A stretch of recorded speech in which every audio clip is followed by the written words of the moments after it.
रही हो आज खाने में? अभी देखते हैं मम्मी जी क्या बनाना है। तो बेटा मैं सोच रही थी आज खड़े भटे, जब से बहू हमारे घर में शादी होकर आई है ना जाने क्यों उखड़ी उखड़ी सी रहती है, ना ही ठीक से बात करती है, ना ही मन लगाकर कुछ काम धंधा करती है। रोहित से पूछती हूँ, हो सकता है दोनों के बीच में कुछ कहा सुनी हो गई होगी। रोहित बेटा क्या कर रहे हो? कुछ नहीं माँ, बस ऐसे ही। बेटा मुझे तुमसे कुछ बात करनी है। हाँ बोलिए ना माँ। बेटा तुम्हारे और बहू के बीच में कुछ बात हुई है क्या? मतलब मैं समझा नहीं माँ, आपके कहने का मतलब क्या है? मैं समझा नहीं। कुछ नहीं बेटा, बस ऐसे ही। जब से बहू शादी होकर आई है थोड़ी अनमनी सी रही आती है, ना ठीक से बात करती है, ना मन लगाकर कोई काम करती है। मुझे ऐसा लगा कि तुम्हारे और बहू के बीच में कोई बात हुई होगी। अरे नहीं नहीं माँ, ऐसा कुछ भी नहीं है। माँ प्रतिभा के लिए ये घर नया है, हो सकता है इसके कारण उसे थोड़ा अच्छा न लग रहा हो। 2-4 महीने रहेगी यहाँ पर तो फिर उसकी आदत हो जाएगी। हाँ बेटा आदत तो हो जाएगी। बाकी बेटा एक बात का ध्यान रखना, हमेशा बहू की खुशी का ख्याल रखना, तुम्हारी किसी भी बात से उसका दिल ना दुखे बस। हाँ माँ, आप बिल्कुल भी चिंता मत करो, मैं प्रतिभा को बहुत खुश रखूंगा। आपका बेटा जो हूँ मैं। हाँ बेटा मुझे तुझसे यही उम्मीद थी। ठीक है माँ, मैं दुकान चलता हूँ। हाँ बेटा ठीक है। नमस्ते आंटी जी। अरे नमस्ते नमस्ते प्रवीण बेटा, आओ। इस तरह अचानक से तुम यहाँ? वो आंटी जी, प्रतिभा को लेने आया हूँ मैं। प्रतिभा देखो बेटा तुम्हारे भैया आए हैं। रुके भैया, मैं आपके लिए चाय नाश्ता लेकर आती हूँ। नहीं नहीं प्रतिभा, मुझे चाय नाश्ता नहीं करना है, मुझे ऑफिस जाना है, लेट हो रहा हूँ मैं ऑफिस जाने के लिए। तुमने तैयारी कर ली क्या? तैयारी हो गई होगी तो चलो जल्दी। हाँ ठीक है भैया, रुकिए आप, मैं बैग लेकर आ रही हूँ। दामान बाबू तो दुकान चले गए होंगे ना आंटी जी? हाँ बेटा दुकान गया वो। ठीक है आंटी जी, हम लोग चलते हैं। हाँ बेटा ठीक है। मम्मी जी मैं 2-4 दिन रुक कर आऊंगी मायके से। हाँ बेटा ठीक है जाओ। बहू अचानक से मायके चली गई, जाने से पहले एक बार पूछा तक नहीं उसने कि मम्मी जी मैं मायके जा रही हूँ। पूछना तो छोड़ो, बताया तक नहीं। खैर आजकल के जमाने के बच्चे हैं, कहाँ बड़ों से कुछ पूछते ताछते हैं।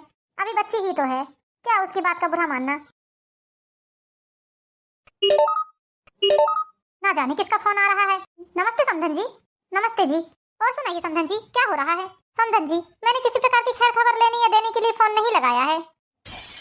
समधन जी सबसे पहले तो आप ये बताइए, माँ बाप अपनी बेटी को दहेज क्यों देते हैं? समधन जी माता पिता अपनी बेटी को दहेज इसलिए देते हैं ताकि उनकी बेटी को किसी प्रकार की कमी ना हो, वो किसी चीज के लिए तरसे ना, ताकि वो अपने जीवन में सुखी रहे, उसे किसी चीज का अभाव ना हो। हाँ तो फिर आप ये बताइए, हमारी बेटी को जो हमने दहेज दिया है वो दहेज आपने अपने सारे घर में सजाकर क्यों रख लिया है?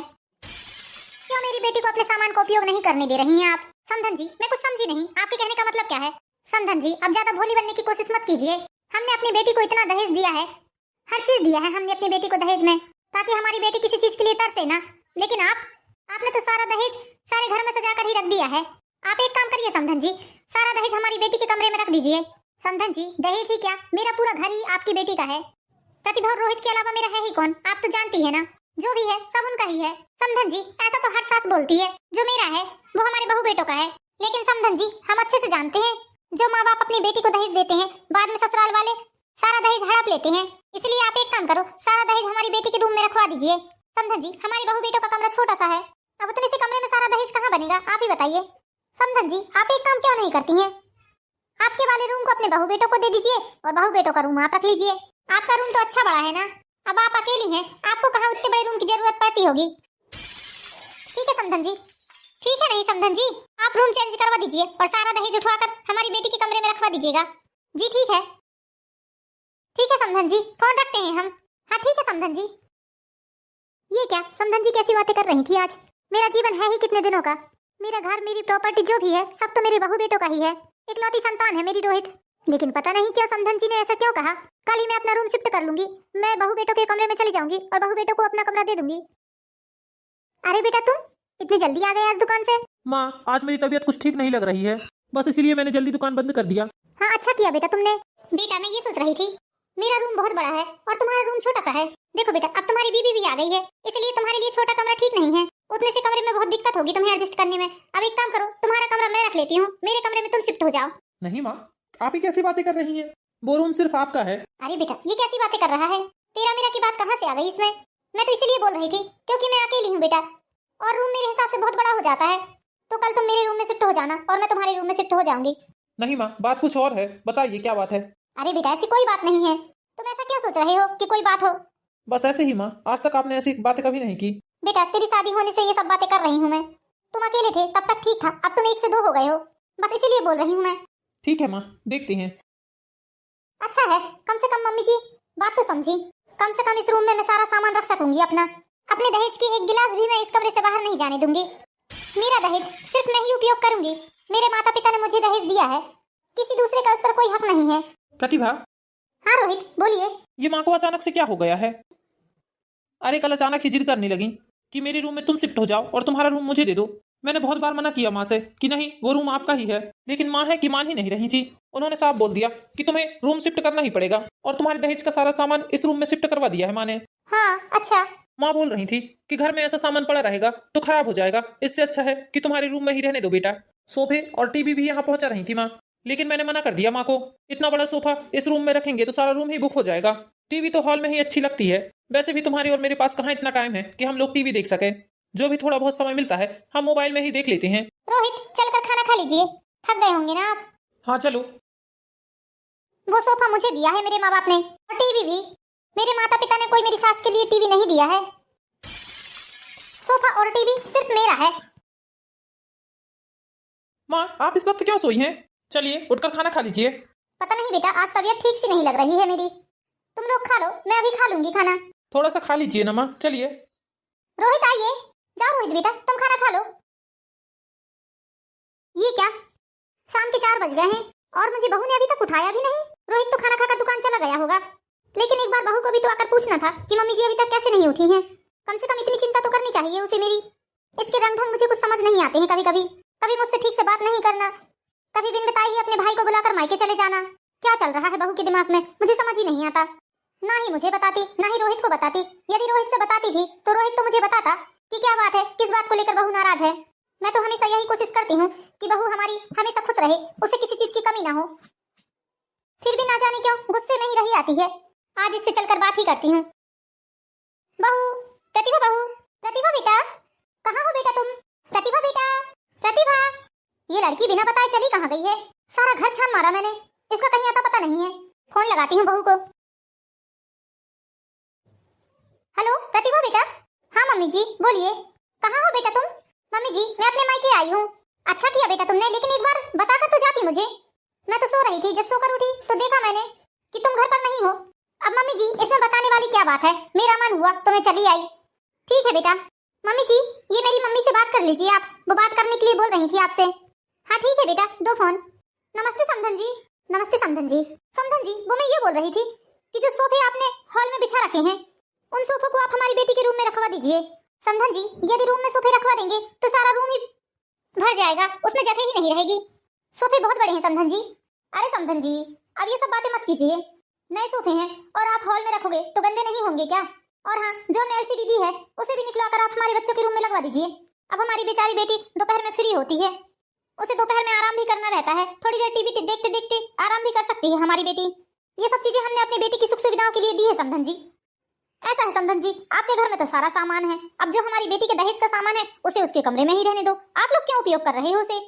माँ बाप अपनी बच्चियों को दहेज इसलिए देते हैं ताकि उनकी बेटी जब ससुराल में जाए तो किसी चीज के लिए तरसे ना कि इसके लिए देते हैं कि ससुराल वाले उसकी चीजों को बोझें। समधन जी हमारे परिवार में है ही कौन, 3 लोग तो हैं ही हम लोग। ऐसा कितना उपयोग कर लिया हमने आपकी बेटी का दहेज का, ये बताइए। कमरे में नहीं बन रहा था इसलिए हमने उसे हॉल में रखवा लिया। मेरे घर में तो पहले से ही 2-2 सोफे पड़े हुए हैं और एलसीडी भी है। हमारे घर में तो कोई देखने वाला भी नहीं है टीवी, मैं भी ज्यादा टीवी नहीं देखती हूँ और रोहित को इतना टाइम ही नहीं मिलता कि वो टीवी देख सके। फिर आप ऐसी बातें क्यों कर रही हैं? समधन जी यदि प्रतिभा को टीवी और सोफे अपने रूम में रखवाना था तो इसमें कोई दिक्कत की बात नहीं थी, प्रतिभा रखवा सकती थी आराम से। ये उसका घर है, इस तरह बात बात पर आपको बताना शोभा नहीं देता। देखिए समधन जी मैंने आपसे सिर्फ छोटी सी बात की है, आप जबरदस्ती बात का बतंगड़ मत बनाइए। और हाँ समधन जी एक बात और, आप बहू बेटों के साथ बैठकर क्यों खाना खाती हैं? अरे उनकी नई नई शादी हुई है, कम से कम थोड़ी प्राइवेसी नाम की चीज भी तो होनी चाहिए। अच्छा नहीं लगता ऐसा, वरना कल को ऐसा ना हो, कहीं ऐसा ना हो कि ज्यादा परेशान हो के आपके बहू बेटे आपसे अलग रहने लगे या फिर आपको ही वृद्धाश्रम में छोड़ के आ जाएं। इसलिए समधन जी उन्हें आजादी से जीने दीजिए। नहीं नहीं समधन जी ऐसा मत बोलिए, हमारे बहू बेटों को जो पसंद है हम वही काम करेंगे, हम कभी भी अपने बच्चों की खुशी के आड़े नहीं आएंगे। समधन जी ऐसी बात मत कीजिए प्लीज, मेरा है ही कौन मेरे बच्चे के बिना। ठीक है हम फोन रखते हैं। हे भगवान ये सब क्या था? इतनी बड़ी बात बोल दी समधन जी ने कि हमारे बहू बेटे हमसे अलग रहने लगेंगे, नहीं तो हमें वृद्धाश्रम छोड़कर आ जाएंगे। बिल्कुल नहीं, हम कभी ऐसा नहीं होने देंगे, हमारे बच्चे के अलावा हमारा और कोई नहीं है। जब रोहित छोटा सा था तब रोहित के पापा पता नहीं कहाँ चले गए, आज तक उनका कोई पता नहीं चला। तब से लेकर आज तक रोहित की हमने माँ बाप बनकर ही पालन पोषण किया है। हमने अपने बेटे के भी कोई कमी नहीं रखी है। लेकिन समधन जी ऐसा बोल रही हैं, कहीं ऐसा तो नहीं कि रोहित का भी मन हमारे लिए यही सोचता हो। क्या हुआ माँ? प्रतिभा कहाँ है माँ? बेटा वो अपने मायके गई है। मायके? लेकिन क्यों? पता नहीं बेटा, मैं सोकर उठी तो घर पर नहीं थी वो। मैंने फोन लगाया तो बोलने लगी मैं अपने मायके में हूँ। क्या बात है माँ? कोई बात हुई है क्या? नहीं बेटा। माँ आपको मेरी कसम है, बताइए क्या बात है? बेटा तू मुझे छोड़कर तो नहीं जाएगा ना? मुझे वृद्धाश्रम तो छोड़कर नहीं आएगा ना? माँ ये कैसी बातें कर रही हैं आप? हुआ क्या है? आप मुझे साफ साफ बताइए। बेटा क्या बहू ने तुझसे किसी बारे में बात नहीं की? नहीं माँ, उसने मुझसे किसी भी बारे में कोई भी बात नहीं की है। बेटा बहू जब जब मायके जाती है तब तब उसकी मम्मी का फोन आता है। जो सामान उन्होंने दहेज में दिया है, बोलती हैं उस सामान को आप लोग उपयोग मत करना, वो सामान हमने अपनी बेटी के लिए दिया है। बेटा उन्होंने मुझसे ऐसा बोला कि सारा सामान हमारी बेटी के रूम में रखवा दो। अब तुम्हारा रूम उतना बड़ा था नहीं, इसलिए मैंने तुम लोगों को मेरे रूम में शिफ्ट किया, क्योंकि मेरा रूम बड़ा था। अब बेटा सोफा बहुत बड़ा था, इसलिए मैंने सोचा कि हम उसे बाहर ही रख लेते हैं, इसलिए मैंने सोफे को बाहर ही रहने दिया। और टीवी तो वो बाहर ही सेट है। तुम्हारी सास उसके लिए भी बोल रही थी कि टीवी और सोफा हमने अपनी बेटी को दिया है, आप क्या उपयोग कर रहे हो। बोल रही थी यदि ज्यादाती करोगे तो आपके बहू बेटे आपसे अलग हो जाएंगे, वरना वृद्धाश्रम आपको छोड़कर आ जाएंगे। क्या ऐसा बोला माँ उन्होंने? बेटा तू ऐसा कोई काम मत करना जिससे तेरी गृहस्थी खराब हो, तुझे मेरी कसम है बेटा। माँ आप मेरा भरोसा रखो, ऐसा कोई भी काम नहीं होगा जिससे कुछ भी खराब हो। मैं हूं ना, मैं सब कुछ ठीक कर दूंगा और दोबारा सासू माँ ऐसी हरकत करेंगी भी नहीं। बेटा तू करने क्या वाला है ये बता, मैं इसलिए तुझे कोई बात नहीं बता रही थी। लेकिन माँ आपने मुझे क्यों नहीं बताया? बेटा मैं तुम्हारी घर गृहस्थी खराब नहीं करना चाहती थी। मैंने कितनी मुसीबत से तुम्हें पाला है तुम्हारे पापा के जाने के बाद, तुम जानते हो ना। हाँ माँ, मैं सब चीज जानता हूँ माँ, आप जरा भी टेंशन मत लो, मैं हूं ना, मैं सब कुछ ठीक कर दूंगा। क्या प्रतिभा आपसे बता कर गई है मायके? नहीं बेटा, मैं तो 4 बजे सोकर उठी, जब घर पर देखा तो कोई नहीं था। ठीक है माँ, बस मैं जो भी कर रहा हूँ आप उसमें मेरा साथ दो और मेरे ऊपर भरोसा रखो। बेटा इससे तेरा रिश्ता तो खराब नहीं होगा ना? नहीं माँ, कुछ भी नहीं होगा, बल्कि सब ठीक हो जाएगा। ठीक है बेटा, तुम जैसा चाहते हो वैसा करो। फिर क्या था, अपनी माँ की बात सुनते ही रोहित ने 2 लड़के बुलवाया और जितना भी दहेज का सामान था उसे एक ट्रक में भरवा लिया और उस सामान को लेकर अपने ससुराल पहुंच गया। अरे कोई दरवाजा खोलो, देखो कौन आया है। मुझे ही खोलना पड़ेगा लगता है दरवाजा। अरे जवाई बाबू, आप आइए आइए, अंदर आइए। जीजा जी आइए ना अंदर। नहीं साले साहब, मुझे आने का टाइम नहीं है, मैं जल्दी में हूँ, ऑफिस जा रहा था। ऐसे भी क्या जल्दी है दमान बाबू, आइए चाय नाश्ता करके जाइए। नहीं नहीं मम्मी जी, पापा जी मैं ट्रक में सामान लेकर आया हूँ। ट्रक में सामान? हाँ पापा जी, जो दहेज आपने प्रतिभा को दिया था शादी के समय, वही वापस करने आया हूँ। दमान बाबू, लेकिन आप दहेज का सामान क्यों लेकर आए हैं यहाँ? हाँ जी अजी, आप दहेज का सामान वापस करने आए हैं? क्यों?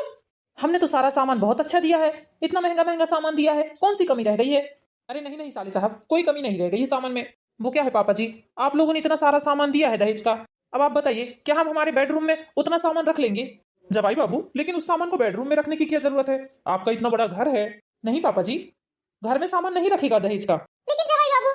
लेकिन कुछ नहीं मम्मी जी, जब आपने इतना सारा दहेज दिया था तो अपनी बेटी के नाम से एक आध मकान और लेकर दे देते, जिस मकान में आप अपनी बेटी का सारा दहेज का सामान रखवा देते। अब मम्मी जी आप बोलती हैं सारा दहेज का सामान बेडरूम में होना चाहिए, इसके लिए तो मुझे माफ करो मम्मी जी, क्योंकि मेरा उतना बड़ा बेडरूम नहीं है कि मैं आपका दिया हुआ सारा सामान अपने बेडरूम में रख लूंगा। आपके दिए हुए दहेज के कारण मेरे घर में रोज रोज किलकिल हो रही है, ये अच्छी बात नहीं है। जवाई बाबू, आपकी सासू माँ की तरफ से मैं आपसे माफी मांगता हूँ। नहीं पापा जी, आप माफी मत मांगिए। पापा जी आप ये बताइए कि प्रतिभा की शादी हो गई है, प्रतिभा का क्या फर्ज बनता है? यदि वो यहाँ आ रही है तो एक बार उसे मम्मी से बात करना चाहिए कि नहीं? प्रतिभा मेरी माँ से बताना भी जरूरी नहीं समझती है कि मैं अपने मायके जा रही हूँ, बिना बोले बताए ही यहाँ पर आ जाती है पापा जी।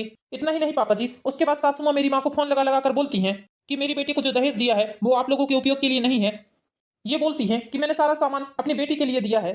अब आप ये बताइए पापा जी, घर में हम दोनों के अलावा सिर्फ मेरी माँ है, यदि हॉल में दहेज का सोफा रखा है तो उसमें तो सभी लोग बैठेंगे ना, फिर ये कौन सी बात हुई? मम्मी जी बोलती हैं सोफे को कमरे में रख दो, जो टीवी दिए हैं दहेज में वो टीवी को भी बेडरूम में लाकर लगाओ। और इतना ही नहीं पापा जी, इन्होंने तो मेरी माँ से यह भी बोला है कि तुम्हारे बेटे बहू तुमसे अलग हो जाएंगे और नहीं तो तुम ज्यादा अति करोगी तो तुम्हें वृद्धाश्रम छोड़ के आ जाएंगे। पापा जी मेरी माँ ने मुझे बहुत मुसीबत से पाला है, मैं अपनी माँ को तो कभी नहीं छोड़ सकता। अब आप एक काम कीजिए, जब तक आपकी बेटी का दहेज रखने के लिए कोई घर ना बन जाए तब तक आप उसे यहीं रखिए। ठीक है मैं चलता हूँ, मुझे ऑफिस के लिए लेट हो रहा है, सामने सामान रखा है, आप अंदर रखवा लीजिएगा। सविता तुमने ऐसा बोला है, बोलो। क्या क्या गलत बोला मैंने, ये बताओ। हमने अपनी इकलौती बेटी को कितना दहेज दिया है? अब ये वहाँ से आकर यहाँ रो रो कर बताती थी मेरा सामान यहाँ रखा है, मेरे दहेज का सामान घर के इस कोने में पड़ा है, मेरा दहेज का सामान यहाँ रखा है। बस इसलिए मैंने समधन जी से ऐसा बोल दिया। अरे जाहिल गवार औरत, तुझे जरा शर्म नहीं आई कि मैं किससे क्या बोल रही हूँ? अरे दहेज का सामान घर में ही तो था ना, कहीं रोड में तो नहीं पड़ा था, इतना ही जब अपनी बेटी की दहेज की पड़ी थी तो एक आध मकान और लेकर दे देना था। सही बोल रहे हैं दामान बाबू, बड़ा दहेज दहेज कर रही है। उन लोगों ने तो अपने मुंह से कभी नहीं बोला था दहेज के लिए। समधन जी ने तो साफ मना कर दिया था कि हमें कुछ भी नहीं चाहिए, भगवान का दिया हुआ हमारे पास सब कुछ है। वो तो हमने अपनी खुशी से अपनी बेटी को दहेज दिया है। जो सामान तुमने दहेज में दिया है ना अपनी बेटी को, उससे कहीं ज्यादा कीमती सामान समधन जी के घर पर है। तुमने कितने के सोफे दिए होंगे ये बताओ? 20,000 रुपए के। कम से कम समधन जी के घर में 50,000 के सोफे हैं। तुमने जितनी बड़ी एलसीडी दी है ना उन्हें, उससे डबल एलसीडी उनके घर पर है। थोड़े से सामान के लिए तुमने इतनी बड़ी बात कर दी, शर्म नहीं आई तुम्हें? ये बात सोचो, यदि हमारी बहू की माँ ने तुमसे ऐसा बोला होता तब बताओ क्या होता। ये जो सोफे लगे हुए हैं ना हमारे हॉल में, ये हमारे बेटे के दहेज के हैं। हमारी समधन जी या हमारे समधी जी ने तो आज तक नहीं कहा कि आपने हॉल में सोफे क्यों सजा कर रखे हैं या हॉल में टीवी क्यों लगा कर रखी है। यदि वो लोग तुमसे ऐसा बोलते तब क्या होता ये बताओ? जितना दहेज तुमने अपनी बेटी को दिया है ना, उससे 4 गुना ज्यादा दहेज तुम्हारी बहू लेकर आई है इस घर में। और हमारी बहू को आए हुए पूरे 2 साल हो गए, लेकिन हमारी बहू के मायके वालों ने कभी आज तक ऐसी बात नहीं की है, जबकि उसके दहेज का सामान सारे घर में फैला हुआ है। और तुमने 2 महीनों में ही अपनी औकात दिखा दी। हाँ माँ, ये बहुत गलत किया है आपने। आपको जीजा जी की माँ से ऐसा नहीं बोलना था। आंटी जी का है ही कौन ये बताइए? एक तो बेटा है उनका बस। उनके पति तो ना जाने कई सालों से गुमशुदा हैं। आंटी जी ने ही अपने बेटे को पाल पोस कर इतना बड़ा किया है और इस लायक किया है कि आप अपनी बेटी उन्हें दे सकें। जब इतनी बड़ी बात उनकी माँ ने आपके मुंह से सुनी होंगी तो उनके दिल पर क्या बीतेगी ये बताइए? अंकल जी के जाने के बाद उनका जीने का सहारा जीजा जी ही है समझ लो। उनसे आप उनका जीने का सहारा ही छीन रही हो, ये कहाँ तक सही है माँ ये बताइए? लोहा लंकर की कीमत आपने इंसान के जीवन से लगाई। मुझे तो बहुत शर्मिंदगी महसूस हो रही है कि तुमने ऐसी बात की उनसे। वो तो हमारी बेटी बहुत खुशकिस्मत है कि उसे इतना अच्छा परिवार मिला है, इतनी अच्छी सास, इतना अच्छा पति मिला है। प्रतिभा, और ये क्या सुन रहा हूं मैं? तुम अपनी सास से बिना बताए ही यहाँ चली आती हो। देखो बेटा, यदि तुम्हें यहाँ पर आना है तो खुशी खुशी आओ, कोई दिक्कत नहीं है। लेकिन इससे पहले फर्ज तुम्हारा ससुराल के प्रति बनता है। तुम्हारे ससुराल के प्रति और तुम्हारी सास और पति के प्रति तुम्हारे जो कर्तव्य हैं, अपने सभी कर्तव्यों को पूरा करके यदि तुम यहाँ आओगी तो बहुत अच्छी बात है बेटा, वरना तुम्हें अपने मायके में आने की जरूरत नहीं है। हम नहीं चाहते कि तुम्हारे कारण हमारे परिवार में किसी प्रकार की लड़ाई झगड़े हों। पापा, आप मुझे यहाँ आने से मना कर रहे हैं। नहीं बेटा, मैं तुम्हें यहाँ आने से मना बिल्कुल नहीं कर रहा हूँ, लेकिन जिस तरीके से तुम यहाँ आती हो वो तरीका छोड़ दो। सबसे पहले तो तुम अपने ससुराल के प्रति जो तुम्हारे कर्तव्य हैं उन कर्तव्यों को निभाओ। अब तुम्हारी शादी हो गई है बेटा, इसलिए तुम्हारी जिम्मेदारियां भी बढ़ गई हैं, और इस तरह से छोटी छोटी सी बात आकर अपनी माँ को बताना बंद करो। ये अच्छी बात नहीं है बेटा। ऐसे में तो तुम्हारी घर गृहस्थी इसी तरह बर्बाद हो जाएगी। आज तो जवाई बाबू ने कुछ ना कहकर भी बहुत कुछ कह दिया है। सोचो, जब जवाई बाबू ने ट्रक में भरवाकर तुम्हारा दहेज का सामान लेकर आए हैं तो मोहल्ले पड़ोस के लोगों ने देखकर क्या सोचा होगा कि प्रतिभा का दहेज वापस क्यों आ रहा है? 100 सवाल होते होंगे लोगों के मन में। आज तो जवाई बाबू ने तुम्हारा दहेज का सामान लाकर छोड़ा है। तुम्हारी ऐसी ही हरकत रही तो भगवान ना करे जवाई बाबू कल को तुमको लाकर भी यहीं छोड़ देंगे। नहीं नहीं पापा, ऐसा मत बोलिए। पापा बिल्कुल सही बोल रहे हैं प्रतिभा, पापा गलत नहीं बोल रहे हैं। तुम अपनी माँ की बातों में आकर अपना घर बर्बाद मत करो। महीने 2 महीने हुए हैं तुम्हारी शादी को, लोग क्या सोचेंगे ये बताओ? तुम्हारी इतनी अच्छी सास है, तुम्हारे इतने अच्छे पति हैं, तुम अपने घर गृहस्थी में खुशी रहो और हमें भी खुश रहने दो। बेटा, यदि अपने मायके में अच्छे से आओगी तो हमेशा तुम्हारे लिए दरवाजे खुले हैं, वरना ऐसा ना हो कि तुम्हारा मायका ही तुमसे छूट जाए। पापा, मुझे माफ कर दीजिए, मुझे अपने घर जाना है। पापा पापा, अब मैं ऐसा कोई भी काम नहीं करूंगी जिससे मेरी सासू माँ के दिल को ठेस पहुंचे या उन्हें कोई भी बात मेरी बुरी लगे। मैं अपनी माँ से बढ़कर उन्हें मानूंगी। पापा, अब मैं समझ गई हूँ, मेरी शादी हो गई है और पहला कर्तव्य मेरे ससुराल के प्रति बनता है। प्लीज पापा, मुझे मेरे घर छोड़ दीजिए, मुझे अपने घर जाना है। ठीक है बेटा, चलो, चल तो रही हो, लेकिन मेरी बात को गांठ बांध लेना बेटा। चलो, मैं खुद तुम्हारी गलतियों की माफी मांग लूंगा समधन जी से। पापा, मैं भी चलता हूँ आपके साथ। हाँ ठीक है, चलो बेटा। हे भगवान, ये मैंने क्या कर दिया? अपने ही हाथों से अपनी बेटी का घर उजाड़ने चली थी। बहुत बड़ी गलती कर दी मैंने। आइंदा से अब कभी ऐसा नहीं करूंगी मैं। आ रही हूँ, रुको जरा। हे भगवान, ये घुटनों का दर्द तो मुझसे सहा नहीं जाता। समधी जी, आप आइए। समधन जी, जो भी हुआ उसके लिए बहुत बहुत शर्मिंदा है हम। नहीं भाई साहब, ऐसा मत बोलिए। आप क्यों? नहीं समधन जी, हमसे बहुत बड़ी गलती हो गई है। जाने अनजाने में हमने आपका बहुत दिल दुखाया है। मुझे किसी भी बात का पता नहीं था। यदि पहले से मुझे थोड़ी बहुत बात भी पता रहती तो शायद इतनी नौबत ही नहीं आती समधन जी। प्रतिभा और प्रतिभा की माँ की तरफ से मैं आपसे माफी मांगता हूँ समधन जी। जो भी हुआ उसके लिए माफ कर दीजिए और प्रतिभा को अपनी बेटी समझकर स्वीकार कर लीजिए। समधी जी, आप ऐसा मत बोलिए। प्रतिभा आपकी नहीं, हमारी भी बेटी है। जब से प्रतिभा इस घर में आई है मैं तो उसे बेटी ही समझती हूँ। मैंने उसे कभी बहू नहीं समझा है। समधी जी, ये घर और इस घर की हर चीज प्रतिभा की है। मेरा जीवन है ही कितने दिनों का, आप ही बताइए। अब तो मेरे जीवन का कोई ठिकाना ही नहीं है। हाँ समधन जी, आप सही बोल रहे हैं। अब तो हम लोगों के जीवन का कोई ठिकाना ही नहीं है। जो भी है सब बहू बेटों का ही है। बेटा, मैंने तुम्हारे साथ कभी दूजा भाव नहीं किया है, न ही कभी करूंगी। इस बात से निश्चित रहना। प्रतिभा बेटा, तुम हर बात मुझसे बोल सकती हो। तुम्हें किसी भी बात के लिए इतना झिझकने की जरूरत नहीं है। तुम यदि अपनी माँ से बोलने से पहले मुझसे भी ये बात बोलती कि तुम्हारे दहेज का सामान तुम्हें अपने रूम में चाहिए, तुम्हें एक बार में सारा सामान तुम्हारे रूम में करवा देती। देखो बेटा, मैं समझ सकती हूँ अभी तुम्हारे अंदर उतनी अकल नहीं है, घर गृहस्थी चलाने की समझ नहीं है अभी तुम्हारे अंदर, लेकिन तुमने ऐसा करके हम लोगों के बीच में मनमुटाव पैदा कर दिया ना। बेटा ऐसे में रिश्ते खराब होते हैं।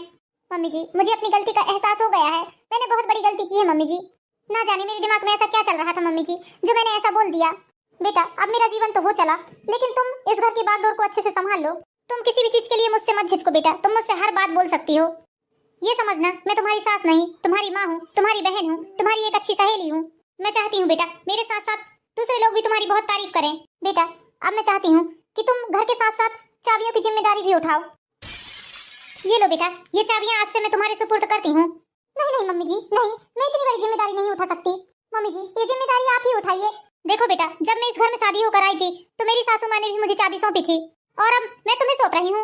नहीं मम्मी जी, मुझे माफ कर दीजिए, मुझ में अभी इतनी अकल नहीं है, मैं इतनी बड़ी जिम्मेदारी उठाने के लायक नहीं हूँ। मम्मी जी मैंने आपके साथ क्या कुछ नहीं किया, मेरी माँ ने मेरे कारण आपको इतना भला बुरा सुनाया, फिर भी मम्मी जी आपने इतनी आसानी से मुझे माफ कर दिया। आप महान हो मम्मी जी, आप महान हो। मैंने आपको समझने में बहुत बड़ी गलती कर दी। मैं जिस दिन से यहाँ आई हूँ शादी होकर, मैंने आपसे ढंग से बात तक नहीं की है। इतना होने के बाद भी आप मुझसे इतने अच्छे से बात कर रही हैं और घर की चाबियां मुझे सौंप रही हैं। देखो बेटा, गलती बच्चे ही करते हैं और बच्चों की गलती को माफ करना माता पिता का फर्ज होता है। बेटा एक बात याद रखना, जितना जरूरी मेरे लिए मेरा बेटा है, उतनी ही जरूरी तुम हो। तुम दोनों ही मेरे लिए मेरा सब कुछ हो। तुम दोनों के अलावा मेरा कोई नहीं है इस दुनिया में। इसलिए बेटा सारी बातों को भूल जाओ और घर की जिम्मेदारियां उठाओ।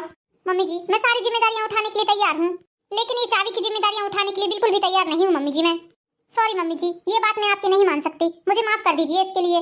अभी मुझ में इतनी समझ नहीं है कि मैं इतनी बड़ी जिम्मेदारी उठा सकूं। मुझे तो रिश्ते तक ठीक से निभाना नहीं आता, तो घर गृहस्थी कैसे चलाऊंगी। बेटा कोई भी इंसान परिपक्व नहीं होता, समय और परिस्थितियां उसे परिपक्व बना देती हैं। तुम भी धीरे धीरे करके सब सीख जाओगी, इसलिए चाबी ले लो। मम्मी जी ये चाबी आप ही रखिए, चाबियां आपके पास ही अच्छी लगेंगी। हाँ समधन जी, हमारी बेटी सही बोल रही है, आप चाबियां अभी उसे मत सौंपिए। सच में उसे घर गृहस्थी की उतनी समझ नहीं है, और फिर क्या फर्क पड़ता है समधन जी, चाबियां आपके पास रहें या बहू के पास, बस आप तो हमारी बेटी को दिल से स्वीकार कर लीजिए। समझी जी, ये सब बातें आपको बोलने की जरूरत ही नहीं है। जिस दिन से हमारे बेटे के साथ आपकी बेटी का रिश्ता जुड़ा था, उसी दिन से हमने आपकी बेटी को दिल से स्वीकार कर लिया है, और आपकी बेटी हमेशा हमारे दिल में रहेगी। थैंक यू मम्मी जी, आप सच में बहुत अच्छे हो, आपने मेरी इतनी बड़ी गलती को माफ कर दिया। अरे बेटा कोई बात नहीं। तो दोस्तों कैसी लगी आपको ये हमारी वीडियो? यदि वीडियो पसंद आई हो तो लाइक करें, चैनल को सब्सक्राइब करें, और इसी तरह की प्यारी प्यारी मोरल स्टोरीज देखने के लिए हमारे चैनल पर ही एंड ब्लॉग पर बने रहिए। मिलते हैं नेक्स्ट वीडियो में दोस्तों, जब तक के लिए बाय बाय।